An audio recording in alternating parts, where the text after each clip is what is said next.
Nahmaduhu nusalli ala rasulihil kareem, amma ba'd. Dear viewers, Assalamu alaikum wa rahmatullahi wa barakatuh.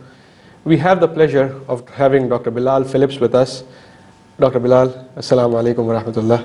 Wa alaikum salam wa rahmatullah. It's my pleasure to be with you. Jazakallah. Today we'll be talking about some of the common questions that non-Muslims ask us in our da'wah experiences. Some of the questions that they come across in these times when jihad and terrorism is a buzzword. Do you think these two concepts or these two ideas are one and the same? Of course, they're not.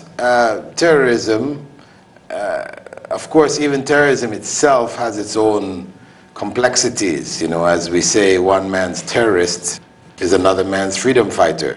You know, and if we use the definitions of terrorism, which were put out by certain governments, it would include the American Revolution, the French Revolution, and all the major revolts that ended up in establishing democracy and things like this in other countries. So the whole issue of terrorism is something quite relative anyway. And jihad again is something else. Though people who may be involved in what we could agree on as acts of terrorism may use the term jihad to justify it, that doesn't make it jihad in and of itself either. Whereas jihad is in fact a struggle against evil, whether it is with an individual or within his family, his community, or it could be a state struggling against evil, the evil of another state. And it may involve arms, it may involve writing, it may involve speaking, etc. So jihad has many, many facets to it. So it's really unfair and incorrect, for the media to mix these two terms together and create a kind of a hodgepodge idea of, terrorist, jihadist, kind of mix. How can a person clearly identify that what is jihad and what is a clear act of terrorism? How do you know that in a particular area what is going on? Well, sometimes it may not be possible, because from a distance, if you're not in control of the media, others are creating the news, then you are subject to whatever image that they portray. But if a person does have access to actual information about what is going on, then we can say that some acts of terrorism, which involve killing of innocents, people who are not involved in any kind of military struggle, children, women, etc., blowing them up, murdering them as a means of terrorizing a society. These are acts which Islam doesn't condone under any label. Jihad is something that Muslims are enjoined to undertake where the need arises. It is not the title for any struggle. We have no holy wars. We have just and unjust struggles.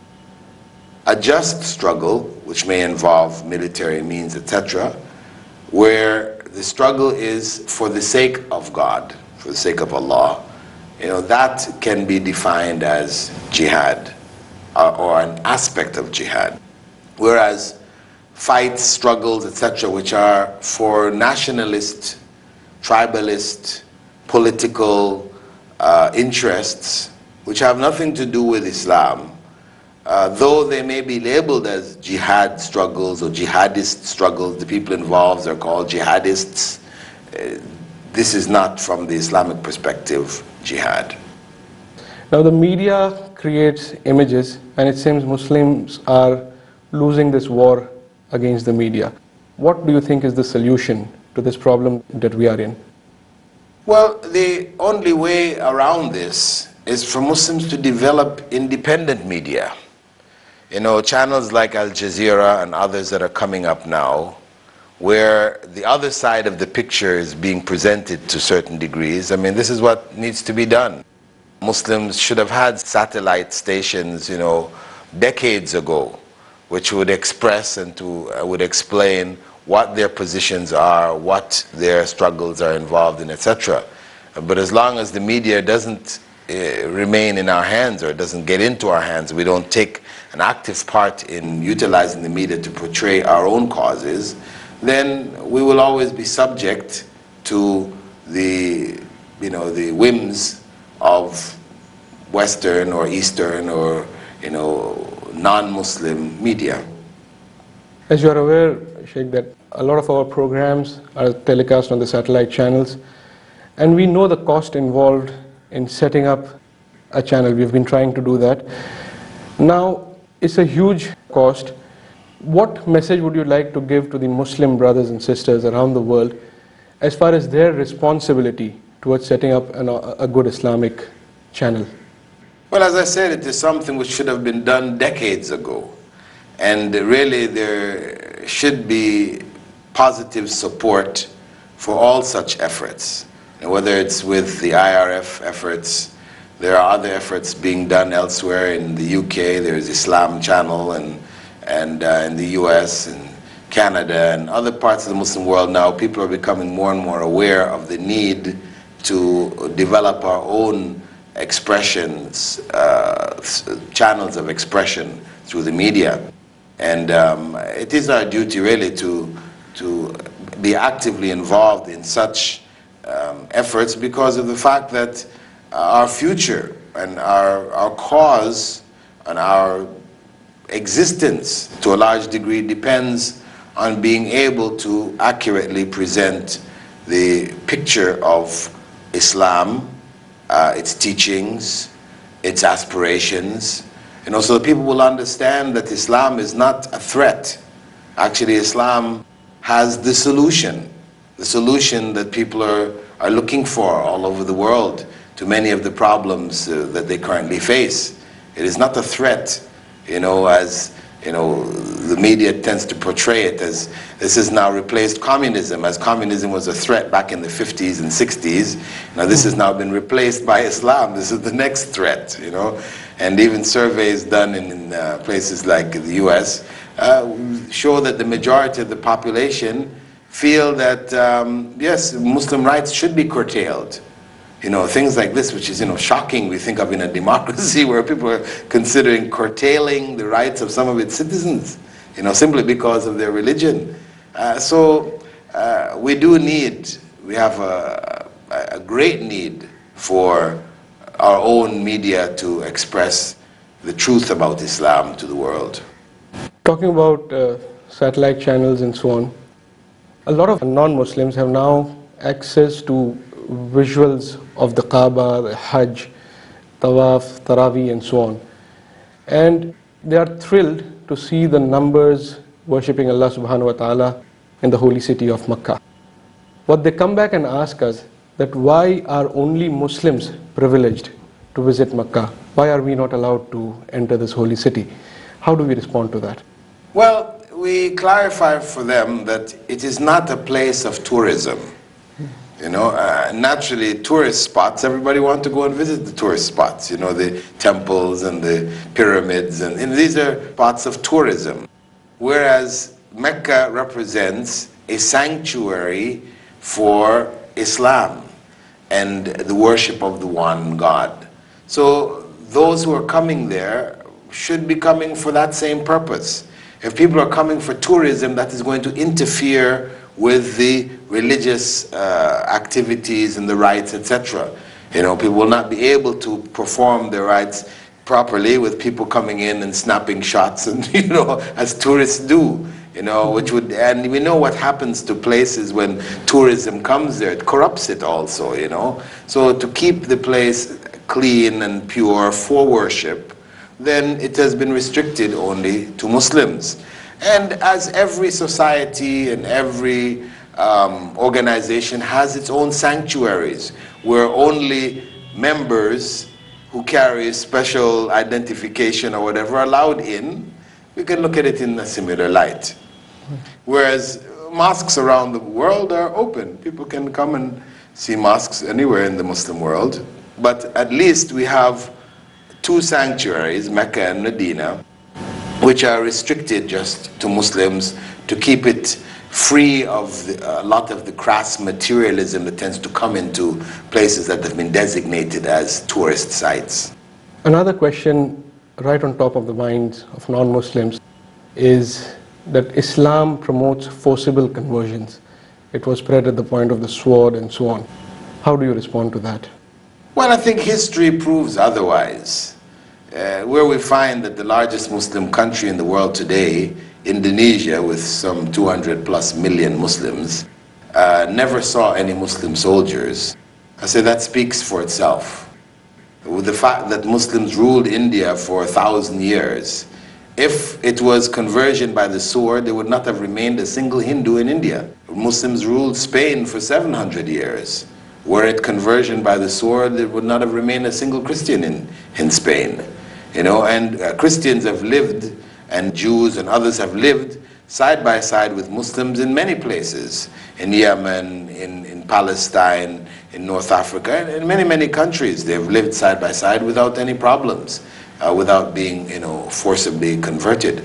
And if we consider that today in America, between 300 and 400 people are accepting Islam daily, according to University of Chicago, Michigan, calculations of Dr. Yvonne Haddad and Dr. Ihsan Bagbi, they concluded that there was approximately between 300 and 400 convert daily to Islam. Where are the swords? Where are the guns and etc.? No, it is Christianity actually that where the Pope about 3-4 years ago made a public apology to humankind for the forcible conversions done, back in the 15th century, 16th century, etc., when the conquistadors left Spain and Portugal and these areas and went out and were forcing people into the religion. They have that history, but Islam doesn't have that history. From human rights, let's move on to women rights in Islam. And a lot of questions are posed in terms of limited or no rights for women and so on. They say that you subjugate your women by putting them behind the wheel. How do you answer to that, or how do we justify the wheel and the subjugation and so on? Well, I would say briefly that the veiling of women is not subjugation at all. The nuns, who are practicing traditional Catholicism, who wear the veil, nobody is forcing them to wear these veils. They have chosen to wear these veils. And they will tell you that it liberates them in the same way that for the Muslim world in general, the veil liberates the woman. She is not as caught up in the fashion and the need to beautify herself to a T every time she steps out of her house. She's free. She can get up in the morning and just cover herself and step out, without having to go through all of these changes that the fashion industry has enslaved her with. So she actually frees herself from that enslavement, with the veil. And in any case, Allah has explained in the Quran the purpose of the veil. And it's not something which Muslims have culturally pushed on the women, but it's something which God has ordained, God has prescribed. When He said, "Yudnina alayhinna min jalabibihinna, dhalika adna an yu'arafna wa la yu'dhain," that they should put their outer garments over themselves, drape it over themselves, in order to be known and not harmed. To be known in the sense of a chaste woman, a woman who is modest, who is not interested in the advances, flirtation, etc., which may come from males. That she is a woman who only functions in an honorable manner. If a person is interested in marriage, they must go to her father or her brother. They don't try to approach her directly. Just as a nun wearing her habit is known in the society, this is a person you don't approach, amorously. You don't try to hit on her, as we say in the West, right? She's not going to marry you, forget it, So similarly, when a woman wears the veil, she's making that fashion statement. As everybody who wears some kind of a dress is making a statement. The policeman wears his uniform, so you know who he is. The engineer on a construction site, he has a particular uniform. You know who he is. The doctor in the hospital, he wears a uniform. You know who he is. This is so that he is known, right? So on one hand, it is for her to be known, and the other hand, for her not to be harmed. Because by draping garments over herself, she hides her charms, charms which are naturally attractive to males. And if these are not hidden and these are exposed, then the consequence is that she comes under attack. And that is natural in all societies. Males, are attracted to females. And males tend to be the aggressive ones. A woman may be attracted to a male, but the male doesn't have to worry about being attacked by a woman. But a woman who attracts a male, then she does have to worry about being attacked by a man, because we've seen the rates in rape and molestation of women rise dramatically over the last century. In which women have basically been unclothed. From the early 1900s, where women around the world were covered up. Non-Muslim women were covered up. Till now, where they're virtually naked, in television, in the beaches, etc. And we see a corresponding rise in rape. And even societies, because some people raise objections. Look, Muslims, they want to separate the men from the women, for example. In a Muslim society, you'll have a different bus for men or bus for women. Or in the bus, it's divided, a section for women, section for men, separating them. One could say, okay, look, Muslims, they're not giving women a chance to sit freely. But in both Bangkok and Tokyo, where people are jammed on buses, jammed into the bullet trains in Tokyo, the women complained so much that the government was forced to provide separate carriages for women and separate ones for men, in order to protect the women. So this idea of veiling and separation, this is to protect women. It is for their interest. It is not to oppress them. Because behind the veil, the woman is free to express herself, her own interests, etc. As we can see in developed Muslim countries, where women are involved on the highest of levels within the society. You mentioned about the veil helping protect the woman from rape and molestation and so on. But the psychologists say that essentially the problem in a rape is with the men rather than the woman, because it's the sickness in the mind of the man which leads him to a rape. And if that sickness is there, he could even rape someone who is veiled. So how do we respond to these questions? Well, this is a theoretical point. That yes, the person who has that desire, regardless of the circumstance, he may still commit the act. But practically speaking, if a woman is virtually naked in front of him, his desire is now raised up far higher than a woman who's completely covered. So to say that yes, it's a problem with the man, and we say, okay, let's just punish the men, that's not taking into account the reality that women also, depending on how they dress, encourage and increase that desire. So Islam says we must have a balanced situation here. Yes, the problem is with the men, and that's why the punishment for rape is so severe in Islam. If a person commits rape and uses a weapon, they're executed. That's a very severe punishment, very severe. Your life is lost, okay? But on the other hand, it says, okay, so women, you should cover yourself so as not to incite this individual, so that when this person's life is taken, it's because he has no excuse. He has no excuse. So it is finding the balance. Another question that we normally face is that why is, first of all, polygyny allowed in Islam? If a man can have more than one wife, why cannot then a woman have more than one husband? So how do you explain the whole situation? Well, that point is usually raised by feminists. Anthropologists clearly understand why this is not the case, because anthropologists who always compare human behavior with animal behavior, we just don't find polyandry in the animal kingdom, because the ruling figure is the male figure. and women and the females attach themselves to the male. So there's a natural tendency that polygamy is only found in the male, single male, multiple female format. As to single female, multiple male, this is something rare, abnormal. I mean, if we go around the world, through history, go back in ancient times, in ancient civilizations, in primitive civilizations, wherever you go in the world, all you find is polygyny, men having more than one woman. Why is that? Is it that, there is this unfairness everywhere, or is it a natural consequence of the natural way and that human beings are created, that males have these tendencies, they have the strength, they have the authority, that's the format it falls under? The reality is that it's natural.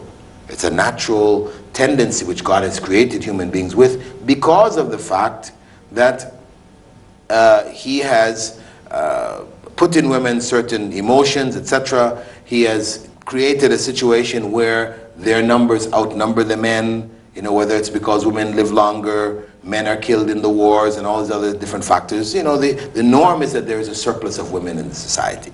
So for a woman now to marry 4 men, she is not solving any problems. She's increasing the problem because she's taken 4 men out of circulation, right? Besides, you have the other problems of a child naturally wanting to know who the father is, and no child will be comfortable with the idea of the mother, telling him or her that your father is one of these men. I'm not sure which one. This just doesn't work, And besides, a number of other factors where a woman is pregnant and, even from a procreational perspective, that societies that become strong are the ones that are able to procreate, increase its numbers of new members, right? So if you have a woman with 4 men, 4 men can only impregnate 1 woman, right? But if you have a man with 4 women, that 1 man can impregnate 4 women. So in that one pregnancy, in the polyandry format, only 1 child is produced. In the other, 4 children are produced. So even from a natural selection perspective, if we want to go from a Darwinian outlook, the polygamy is going to be favored over polyandry, the female with more than 1 male. Sheikh, the discussion is taking a very interesting turn, but we have very limited time. Inshallah, we'll take this discussion forward in the next episode. Inshallah ta'ala, we'll have to conclude this time. Jazakallahu khair wa akhir da'wana and alhamdulillahi rabbil alameen.